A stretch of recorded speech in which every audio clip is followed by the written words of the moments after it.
तो इसमें जो प्रैक्टिसेस आप बता रहे सर, एक दो प्रैक्टिसेस क्या क्या इसमें करनी होती है जी? जब ये मेन नार आ गई ऊपर जी, तो जी, एक बार हमने प्रूनिंग की थी कि जी। वो ज़्यादा से ज़्यादा फैले, एक ही तरफ भागे ना करके। जी। एक बार हमने वो किया था, और साथ में पॉलिनेशन की कोशिश करते हैं कि टाइम से पॉलिनेशन कर ले। नमस्कार किसान भाइयों और मेरे साथियों, अतुल्य कृषि में आप सभी का स्वागत है। किसान साथियों, आज हम लोग यहाँ पर जो है वह कद्दू की खेती के बारे में बात करने वाले हैं। यह हमारी जो फसल है वो दिसंबर में इसकी टीपी की गई है, जो कि हमारी ये फसल गर्मी भर चलने वाली है। तो गर्मियों के दिनों में हम इसमें अच्छी उत्पादन किस तरह से ले पाएंगे, उसके बारे में हमारी पूरी वीडियो होने वाली है। और साथ ही यहाँ पर कुछ चीज़ें आपको अच्छी देखने को मिलेंगी, जैसे कि अब मंडप आप देख पा रहे हैं, काफ़ी अच्छा मंडप तैयार किया गया है। और साथ ही यहाँ पर आपको पैरे देखने को मिल रहे होंगे। तो यहाँ पर जो है वह किसी तरह की पन्नी का, पॉलीथीन का इस्तेमाल नहीं किया गया है। यहाँ पर नेचुरल मल्चिंग इस्तेमाल की गई है, जो कि हमारे किस तरह से गर्मी के दिनों में कद्दू की खेती में काम करता है उसके बारे में होने वाली है। और साथ ही इसमें हम अच्छा उत्पादन किस तरह से ले पाते हैं, वो सारी चीज़ें देखने को मिलेंगी। तो बने रहिए हमारे साथ वीडियो में। चलिए वीडियो में हम आगे बढ़ते हैं। यदि आप भी कद्दू की खेती में गर्मी के दिनों में शुरू करना चाहते हैं, फिर किसी भी सीज़न में करना चाहते हैं, तो ये खेती किस तरह से रहने वाली है, तो इनसे हम अभी पूरी जानकारी अभी लेने वाले हैं। उससे पहले चाहूँगा सर, हमारे सामने दर्शक हैं, हमारे व्यूवर्स जो हैं, किसान भाई हैं, उनको अपना परिचय देंगे। नमस्ते किसान मित्रों, मेरा नाम रितेश टाक है। मैं बीएससी एग्रीकल्चर एंड टेक्नोलॉजी करने के बाद पिताजी के साथ खेती में जुड़ गया 2004 से। तब से मैं खेती करते आ रहा हूँ। बेसिकली मैं सब्जी की ही खेती करता हूँ। सब्जी में हम लोग लौकी, करेला, कुंदरू, टमाटर, भटा, मिर्ची, पपीता, गोभी और बंधा गोभी आदि सभी तरीके की सब्जियों की खेती करते हैं जी। तो अभी बेसिकली सर हम यहाँ पर कद्दू के फील्ड में हैं, तो ये एरिया कितना एरिया है उसके बताएंगे सबसे पहले तो। यहाँ पर इस प्लॉट पे हमने लगभग 10 एकड़ का कद्दू लगाया हुआ है, कुमड़ा लगाया है। ये वीएनआर अनुज वैरायटी है। इसको हमने 15 दिसंबर को टीपी किया था। इसकी नर्सरी हमने खुद तैयार की थी, और खुद तैयार करने के बाद 15 दिसंबर को हमने प्लॉट पे इसको लगाया था। प्लॉट पे लगाने के 12 से 15 दिन के बाद हमने ये पैरे की मल्चिंग कर दी। जैसे आप देख पा रहे हैं कि हमने पूरा पैरे की मल्चिंग 10 से 12 दिन के बाद, जब पौधा थोड़ा सा ग्रो होने लग गया, उसके बाद मल्चिंग कर दी। तो क्या होता है कि ठंड के दिनों में जैसी ठंड बढ़ती है तो पैरा एक तो गर्मी प्रदान करता है, दूसरा अभी गर्मी का सीज़न आ गया तो हमको इरिगेशन में इरिगेशन पानी बचाने में हेल्प करता है, प्लस वीडिसाइड मैनेजमेंट में ये बहुत अच्छा काम देता है। और नवंबर दिसंबर में हम कोई खेती करते हैं, अगर कोई नया प्लॉट तैयार करते हैं तो कोशिश करते हैं पैरे की मल्चिंग कर दें, क्योंकि उस समय बहुत आसानी से धान के खेतों से पैरा निकलता रहता है और वो किसान उसको जला देते हैं। तो हम उसको वेस्ट, तो हम चाहते हैं कि वो जलाए ना और दूसरे किसान को यूज़ आ जाए। और इसको जैसे कि अभी नई फसल हम तैयार करेंगे तो ये डिकम्पोज भी हो जाएगा, तो हमको इसको हटाने का झंझट एक जो रहता है मल्चिंग निकालना, वो भी बच जाएगा हमारा। मल्चिंग का बहुत बड़ा ड्रॉबैक है कि मल्चिंग के टुकड़े प्लॉट में रह जाते हैं। अगर हम उसको इकट्ठा करने की कोशिश करते हैं तो बहुत लेबोरियस होता है, लेबर कॉस्टिंग बहुत बढ़ जाती है। बहुत करने के बाद भी कुछ ना कुछ मल्चिंग रह जाती है, और एक पैरे के साथ ये बेनिफिट है कि अपने आप डिकम्पोज हो जाएगा। कुछ ना कुछ ऑर्गेनिक मैटर ये मिट्टी पे अच्छा ही काम करेगा, CN रेशियो को बढ़ाएगा। जी। तो ये कद्दू की खेती का ही चयन जो है, यदि आपने किया हुआ है या फिर करना चाहिए, तो इसमें क्या खास लगा आपको, क्या खासियत है इस खेती की? क्योंकि हम आगे पीछे बहुत सारी क्रॉप लेते रहते हैं, तो क्रॉप रोटेशन के हिसाब से इस बार कद्दू इसमें फिट आ रहा था कि हम कद्दू लगा दें तो सही होगा करके। वैसे कद्दू का समय हम 2 समय पे लगाते हैं। एक तो हम मई में लगाते हैं, मई 15 तारीख से लेके जून 15 तारीख 30 तारीख तक लगा सकते हैं। फिर सेकेंड रेनी सीज़न के लिए आप उसके बाद भी लगा सकते हैं, अगस्त में भी लगा सकते हैं। उसके बाद हमने नवंबर और दिसंबर वाले टाइम को चूज़ किया, तो दिसंबर में हमने इसको 15 दिसंबर को लगाया। जी। तो अभी हमारे गर्मी तक जो पूरी भी चलने वाली, कितनी लंबी चलने वाली फसल है सर ये? क्योंकि इस साल वाटर लेवल बहुत जल्दी नीचे डाउन हो रहा है। हमारे आजू बाजू और अन्य ज़िलों में भी वाटर लेवल बहुत ज़्यादा स्पीड से डाउन हो रहा है, क्योंकि नवंबर और दिसंबर में जैसा हर साल पानी गिरता था तो वाटर लेवल थोड़ा सा मैनेज रहता था, और किसानों को अप्रैल या मई में जाके पानी की तकलीफ़ होती थी। तो इस साल जितना पानी हमारे साथ दे देगा, उतनी लंबी हम फसल कोशिश करेंगे कि इसको अप्रैल और मई तक चला लें। जी। तो इस समय जैसे टीपी के समय क्या खास ध्यान देना चाहिए? वैसे तो नर्सरी आपने खुद से तैयार करके रखी हुई है, तो टीपी जब हम करते हैं तो उस समय किस तरह की सावधानी देखनी चाहिए, क्या रहती है? टीपी के समय आपको सकिंग पेस्ट का ध्यान रखना है, एफिड का, लीफ माइनर का, वाइट फ्लाई का और थ्रिप्स का। इन चारों चीज़ का ध्यान रखना है। इनके लिए जो भी अच्छी से अच्छी स्प्रे हैं वो आप ले सकते हैं। हमने बेनिविया का 2 स्प्रे किया हुआ था जी और उसके बाद जब ये 4 से 5 फीट हाइट गेन करेगा जी तब आपको पाउडरी के लिए थोड़ा सा ध्यान देते हुए चलना है। पाउडरी की शिकायत इसमें ज़्यादा रहती है। जी। और उसके बाद फिर जैसे अभी हम देख पा रहे हैं कहीं पर सर फल जो है थोड़े से ऐसे मुरझाए जैसे हो जाए, वो क्या कारण है उसका? फ्रूट्स जो है वो नहीं फल नहीं देखे, अभी आप देख पाएंगे कि ये फल, हाँ हाँ ये फल जो है ना डिफॉर्म हो गया है जी। क्योंकि इसका पॉलिनेशन सही से नहीं हो पाया है। अच्छा, ये पॉलिनेशन की वजह से ये तो अभी तो हम लगातार पिछले 15 दिन से रोज़ पॉलिनेट कर रहे थे। अभी 4-5 दिन से कुछ काम ज़्यादा हो गया है और लेबर की अवेलेबिलिटी कम है तो हम नहीं कर पा रहे हैं। जी और बीच में सुबह मैं घूम रहा था तो मेरे को बहुत अच्छी तादाद में मधुमक्खी दिख रही थी। जी तो ऐसा लग रहा था कि ये मधुमक्खी से पॉलिनेट हो जाएगा और ये लेबर से नहीं करना पड़ेगा। जी लेकिन अभी ये फिर से 2 दिन से थोड़ा ऐसा लग रहा है कि नहीं, हमको पॉलिनेशन पे, हैंड पॉलिनेशन पे जाना चाहिए। जी। तो वो किस तरह से किया जाता है सर? हैंड पॉलिनेशन बहुत सिंपल है। जी जी सुबह आप 6 से लेके 9 बजे 10 बजे तक ये कर सकते हैं। जी सुबह जब ये देखेंगे ना, ये फूल पूरी तरीके से खुला होगा, जी ये फूल पूरे खुला होगा, तब ये नर फूल को लेके इस तरीके से हम तोड़ेंगे, जी इस तरीके से। इसमें फीमेल फ्लावर वो होगा जिसमें ये छोटा फ्रूट छोटा होगा और यहाँ फ्लावर होगा।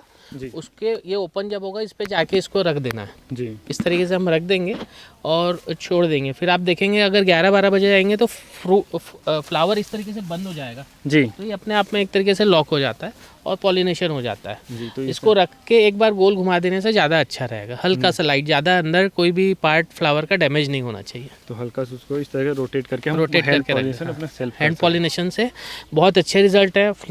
फ्रूट की साइज़, शेप बहुत अच्छा आएगा। अदरवाइज पॉलिनेशन अगर वीक पॉलिनेशन हुआ तो डिफॉर्म शेप के फ्रूट्स ज़्यादा मात्रा में निकलने चालू हो जाएंगे। जी। तो मार्केट वैल्यू उसमें हमारी डाउन हो जाएगी। हाँ, मार्केट वैल्यू कम हो जाएगी। जी। और खाद किस तरह से चलता है सर? इसमें कौन कौन सी खाद चल रही है?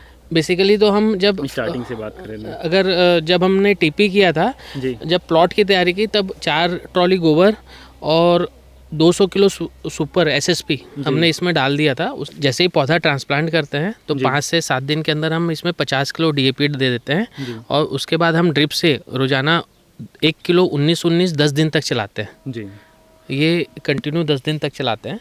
उसके बाद जैसे ही फ्रूटिंग पे आता है तो हम 16-8-24 ड्रिप के माध्यम से इसको देते हैं।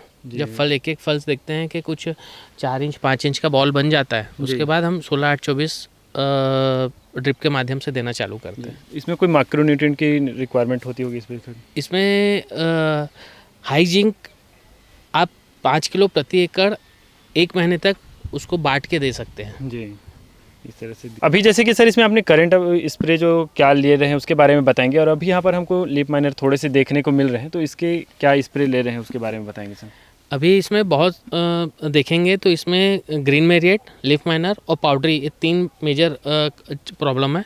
चौथा फ्रूट फ्लाई का है। तो फ्रूट फ्लाई के लिए तो हमने बॉक्स लगाया है फ्रूट फ्लाई का जी, और साथ में कोई दवाई फ्रूट फ्लाई जो कंट्रोल करे वैसे दवाई का स्प्रे भी कर रहे हैं जी। लीफ माइनर के लिए हम एबामेक्टिन जी और प्लस नीम तेल का स्प्रे करते हैं।